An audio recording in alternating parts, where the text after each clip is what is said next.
Malgré les appels au cessez-le-feu, des échanges de tirs étaient signalés ce dimanche matin des deux côtés de la frontière entre le Cambodge et la Thaïlande.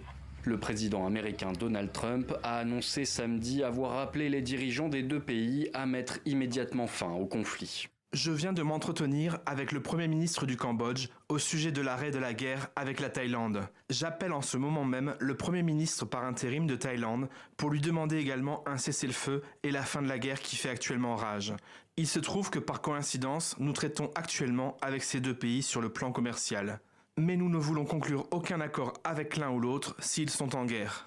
Le président américain a choisi de recourir à une diplomatie punitive. En cas de poursuite des combats, dès le 1er août, des taxes de 36% pourraient être appliquées sur la plupart des exportations de Thaïlande et du Cambodge vers les États-Unis.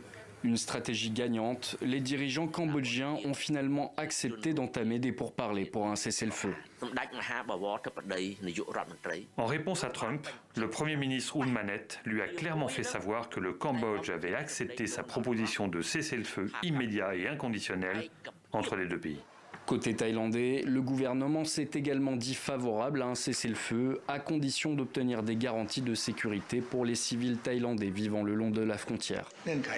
Notre condition est que le Cambodge donne des garanties au peuple thaïlandais pour qu'il cesse les bombardements, car nous basons nos négociations et nos décisions sur la sécurité de notre peuple avant tout. La Thaïlande et le Cambodge vivent leurs affrontements les plus violents depuis plus de 10 ans de conflit. Selon les derniers bilans, ces combats ont fait 33 morts des deux côtés et déplacé plus de 130 000 personnes. Le conflit est principalement lié à un différend territorial autour du temple de Preah Vihear, un site reconnu comme se situant au Cambodge par la Cour internationale de justice.